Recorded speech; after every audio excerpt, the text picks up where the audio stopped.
How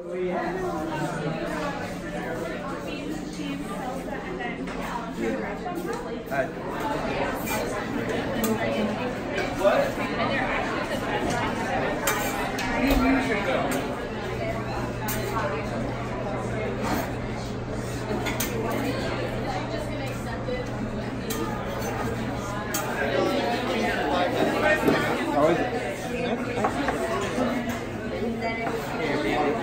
Wait, what if I go back here?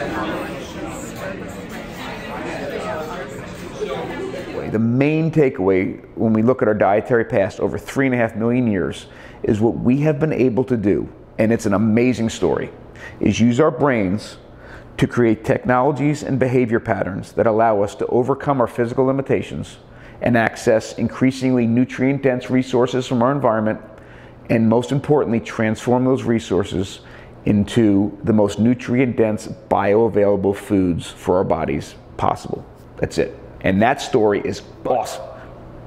There's one more piece to that story. And that last piece is this. Our modern food system is such a failure that we can now create, for the first time ever in the history of the planet, obesity and malnutrition in the same individual. We are creating such nutrient-free food that one person, so it should be impossible for us to be obese anyhow, but we've been able to create that, and it's understandable. But to create obesity and malnutrition in the same individual really speaks to the failure of the modern food system. So we've spent 3.5 million years creating a diet that can support these bodies. Almost impossible to do. But we've now created a food system that's done the exact opposite. When you look at the power of these simple technologies and the way they're not being used now, you can begin to understand why something like what we're creating here with the Eastern Shore Food Lab becomes so very important. And the only way that you can really drive that point home and make it meaningful is to reconnect people with their food, real food.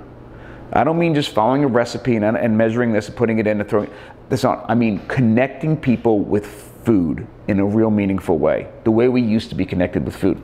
Connecting them with farmers, connecting them with wild plants, connecting them with animals, connecting them with fermentation, with grinding grains, starting fires to cook our own food, with fermenting, with butchering, with curing, with aging, all of those things.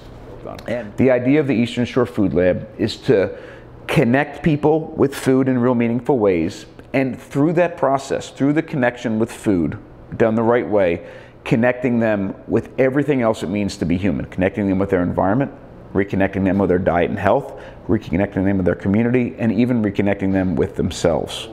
Students for a class in the fall, a freshman class, butchered a pig. It was a Langenfelter pig from Kennedyville, and it was killed in Sudlersville Meat Locker. We butchered it here, and they made sausage, they made bacon, and they made a culatello. Again, all focused on taking resources and transforming them using, in many ways, these ancient practices, and delivering not only food that is the most nutrient-dense, bioavailable as possible, but just as importantly, food that meets or exceeds our modern expectations of taste and texture and presentation, all of those things. You know, we're doing amazing things with food today. It doesn't mean, just because the modern food system is broken, doesn't mean there aren't inspiring, amazing chefs and other people doing wonderful things with food.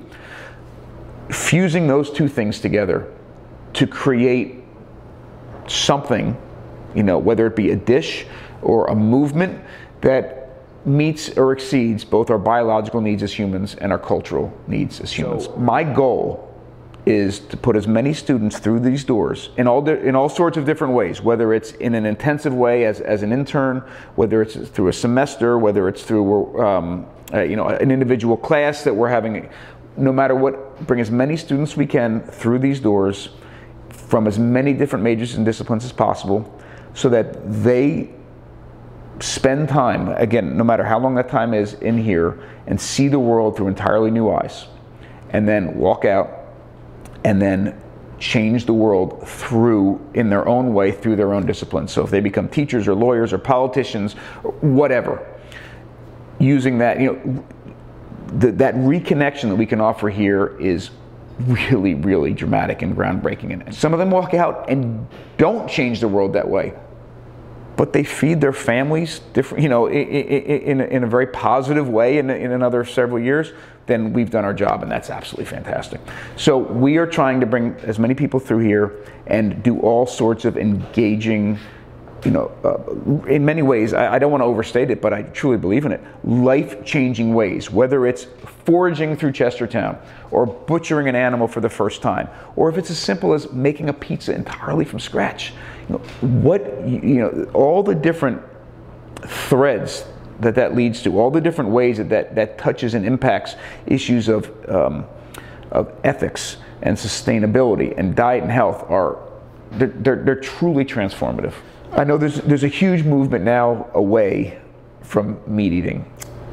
To be 100% honest, any conversation that is that binary, that yes or no, black and white, is not a fruitful conversation.